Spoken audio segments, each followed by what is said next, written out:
ক্ষমা করবেন অঙ্গরাজ, এই দ্বার খুলে আমাকে অপর দিকে যেতেই হবে। ঋষালি, তুমি দাঁড়াও, অন্যথায় তোমাকে বন্দী করে নেওয়া হবে। সৈনিক, বন্দী করে নাও এই কন্যাকে। অঙ্গরাজ কর্ণ, আপনি বলেছিলেন আপনার মাতা আপনাকে ত্যাগ করেছেন, কিন্তু আপনি আপনার মাতাকে ত্যাগ করেননি। তবে আজ এমন কি হলো অঙ্গরাজ কর্ণ যে আপনার মাতার শেখানো ধর্ম ও সংস্কার পরিত্যাগ করতে হচ্ছে আপনাকে? এই কন্যা বলেছে যে অধর্ম মানুষের মনে নয়, তার মুকুটে বিরাজ করে। মুক্তি দান করুন এই কন্যাকে। অঙ্গরাজ কর্ণ, অধর্ম মুকুটে নয়, মুকুটের লালসায় লুকিয়ে থাকে।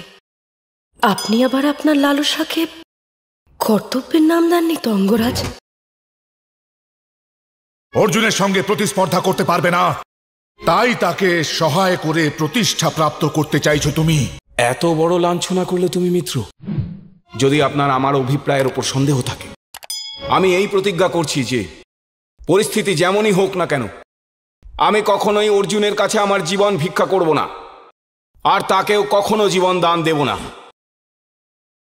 অঙ্গরাজ, রাজ্য কেবল ধর্মের সিদ্ধান্তের ভিত্তিতে চলে না। আপনি একজন রাজা, কিছু অধর্ম যেমন আপনাকে মেনে নিতে হবে, আবার কিছু অধর্ম করতেও হতে পারে। যদি তাই হয় তবে আমাকে এই মুকুট খুলে ফেলার অনুমতি দিন যুবরাজ।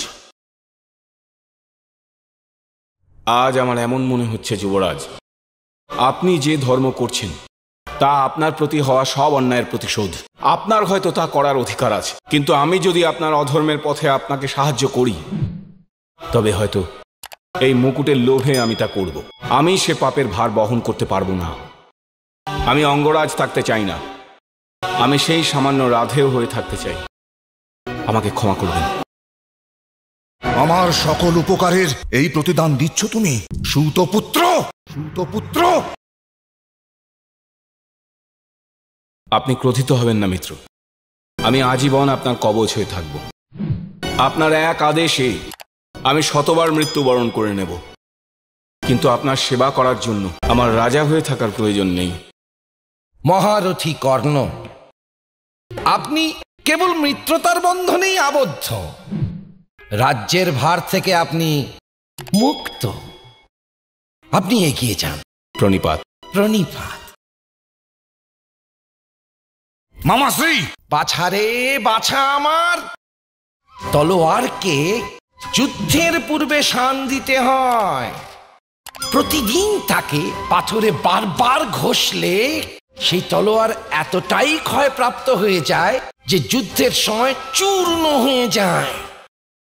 তোমার মিত্র যদি এমন করে অধর্ম অধর্ম মালা জপতে থাকে, তবে শীঘ্রই নিজের সামর্থ্য ক্ষয় করে ফেলবে।